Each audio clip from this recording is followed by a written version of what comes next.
Bayangkan ini, sebuah kota di India. Pagi berjalan seperti biasa, pasar ramai, anak-anak berangkat sekolah. Tapi di sebuah rumah sakit, seorang pasien datang dengan demam tinggi.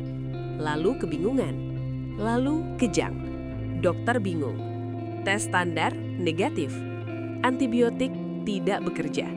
Dan kemudian, satu kata mulai beredar di antara para tenaga medis. Nipah. Virus yang jarang terdengar, tapi sekali muncul, angka kematiannya bisa mencapai puluhan persen. Hari ini, kita akan membahas apa sebenarnya virus Nipah, mengapa kemunculannya di India membuat dunia kembali tegang, dan seberapa dekat virus ini dengan kehidupan kita. Ini adalah kisah tentang virus senyap yang tidak berisik seperti COVID-19, tapi jauh lebih mematikan. Virus Nipah bukan virus baru sepenuhnya. Ia pertama kali dikenali akhir 1990-an. Tapi yang membuatnya menakutkan adalah kombinasi mematikan. Tentang tingkat kematian yang tinggi, kemudian bisa menyerang otak, belum ada obat khusus, dan belum ada vaksin untuk manusia. Virus ini termasuk zoonosis, artinya berasal dari hewan ke manusia. Dan inang alaminya adalah kelelawar pemakan buah. Kelelawar ini sering tidak sakit sama sekali, tapi air liur, urin, atau sisa buah yang mereka makan bisa membawa virus ke manusia. Yang bikin merinding, manusia juga bisa menularkan ke manusia lain.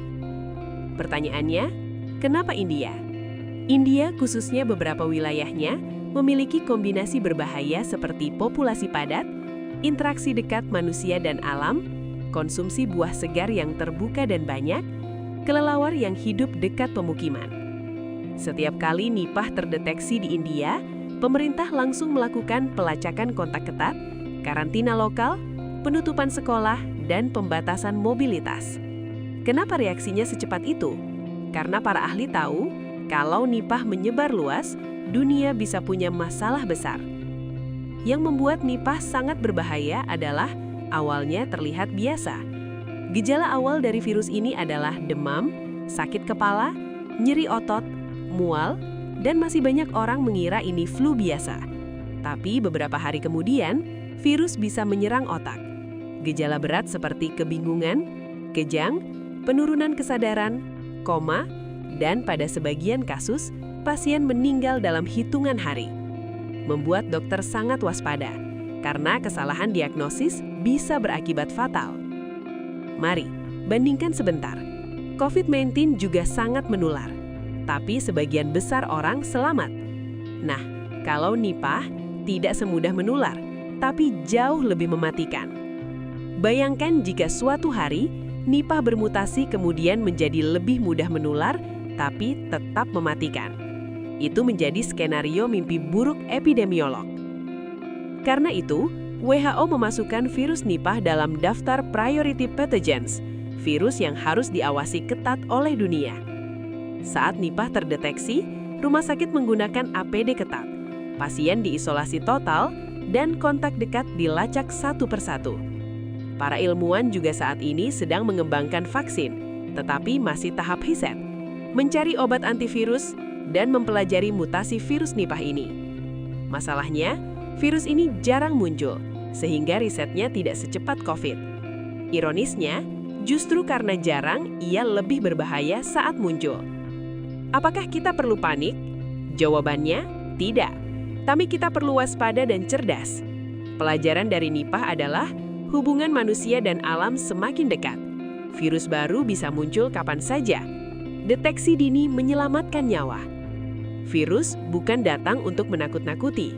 Ia datang sebagai peringatan bahwa dunia ini saling terhubung, bahwa kesehatan satu wilayah bisa berdampak ke seluruh planet.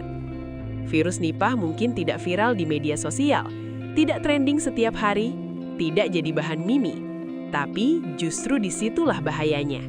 Karena ancaman terbesar sering datang tanpa suara keras. Hari ini, ia muncul di India. Besok, siapa yang tahu? Yang bisa kita lakukan adalah tetap terinformasi, percaya pada sains, tidak menyepelekan penyakit langka. Karena sejarah sudah berkali-kali mengajarkan kita satu hal, virus tidak butuh paspor. Karena belum ada vaksin yang tersedia untuk manusia, pencegahan infeksi virus Nipah sangat penting. Langkah-langkah pencegahan meliputi: pertama, kebersihan diri. Cuci tangan secara rutin dengan sabun dan air mengalir, terutama setelah kontak dengan hewan atau orang sakit. Kedua, hindari kontak dengan hewan. Cobalah hindari kontak langsung dengan kelelawar dan babi, terutama jika hewan tersebut terlihat sakit. Ketiga, keamanan pangan. Cobalah hindari mengkonsumsi nira rentah atau buah-buahan yang mungkin telah terkontaminasi oleh kelelawar. Kemudian, jika memasak, masaklah makanan dengan matang. Keempat, praktik pertanian yang aman. Cobalah terapkan praktik pertanian yang baik untuk mencegah penyebaran virus dari hewan ke manusia. Kelima, penggunaan APD. Gunakan alat pelindung diri atau APD seperti masker, sarung tangan saat merawat pasien yang terinfeksi virus Nipah. Virus Nipah adalah ancaman kesehatan global yang serius dengan potensi pandemik. Meskipun belum ada pengobatan khusus, pencegahan melalui kebersihan diri, keamanan pangan, dan kewaspadaan terhadap hewan yang berpotensi terinfeksi adalah kunci utama. Segera cari pertolongan medis jika mengalami gejala seperti demam tinggi, sakit kepala berat, kesulitan bernafas, atau gangguan kesadaran, terutama jika memiliki riwayat kontak dengan hewan yang berpotensi terinfeksi atau orang yang terinfeksi virus Nipah. Diagnosis dan penanganan dini dapat meningkatkan peluang kesembuhan. Sebelum kita akhiri video ini, perlu kami sampaikan satu hal penting. Informasi yang ada dalam video ini bersifat edukatif dan informatif, bukan pengganti saran, diagnosis, atau tindakan medis dari tenaga kesehatan profesional. Jika kamu atau orang di sekitarmu mengalami keluhan kesehatan apapun, jangan menunda, segera konsultasikan ke dokter atau fasilitas kesehatan terdekat.